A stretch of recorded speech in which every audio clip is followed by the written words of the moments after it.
à la rencontre de Karim. Karim, il s'occupe de recruter les franchisés. Il est de passage à Paris, alors on en profite, on le retrouve dans son hôtel.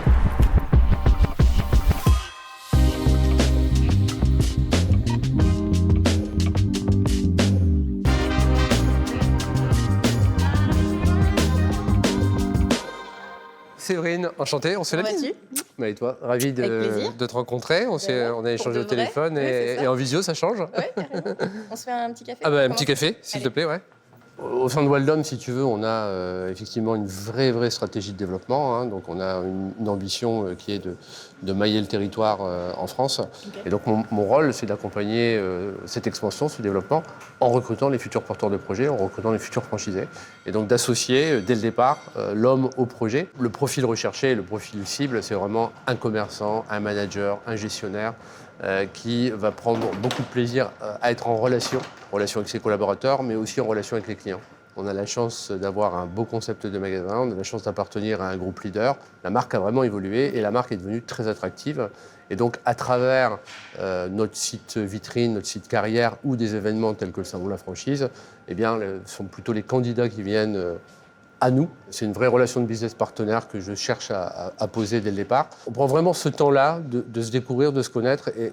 Et moi, c'est important que je puisse comprendre les réelles motivations qui les animent, soit à vouloir se réorienter dans une franchise de bricolage, soit à vouloir entreprendre, parce que j'ai de plus en plus de salariés qui imaginent entreprendre et qui se tournent vers la franchise parce que la franchise rassure.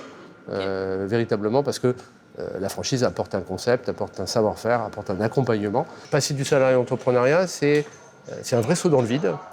Et ça, il faut être accompagné. C'est très difficile de le faire seul.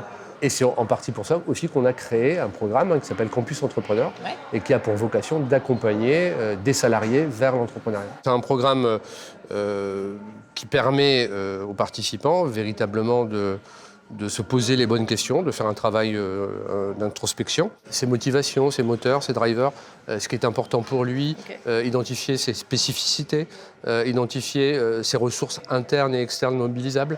Et donc on a 8 demi-journées de travail en visioconférence. Et donc du coup, là j'ai des participants qui viennent de toute la France. À l'issue de Campus Entrepreneur, en fait, il y a une vraie prise de conscience qui s'opère. Déjà, le candidat, il se connaît mieux, il a auto-évalué ses postures entrepreneuriales. Mon boulot, c'est de leur ouvrir les yeux, c'est de leur faire prendre conscience, de manière à ce qu'ils soient capables de se dire ces risques, je vais pouvoir les prendre parce que je les ai identifiés et que je me sens capable de les relever et je sais que je vais les contrôler. Ou alors de se dire non, finalement, c'est un peu trop risqué et je ne vais pas y aller. Nous ne sommes pas un groupe coté en bourse et donc nos actionnaires sont des chefs d'entreprise. Notre groupe gagnera de l'argent, Waldom gagnera de l'argent, que si et seulement si nos entrepreneurs, nos franchisés gagnent de l'argent. Et que si on développe des entreprises qui soient pérennes. Ouais, ça change tout. Ça change tout.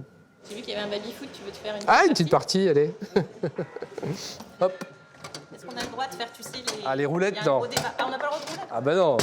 Allez. J'ai joué un peu. Bien. Hop, allez, hop. Bravo. On a créé une plateforme vraiment pour répondre à un besoin qui est exprimé à travers toutes les candidatures que je peux rencontrer. En fonction du niveau de maturité du candidat, bien, les besoins sont très différents. Le candidat a besoin de comprendre quel peut être le chemin pour aller vers l'entrepreneuriat, quel délai, quelles sont les grandes étapes, quelles sont les compétences clés. Est-ce que lui a le bon profil ?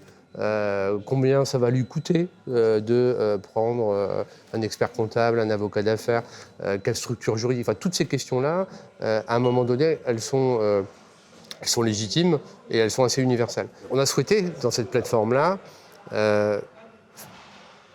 apporter des témoignages.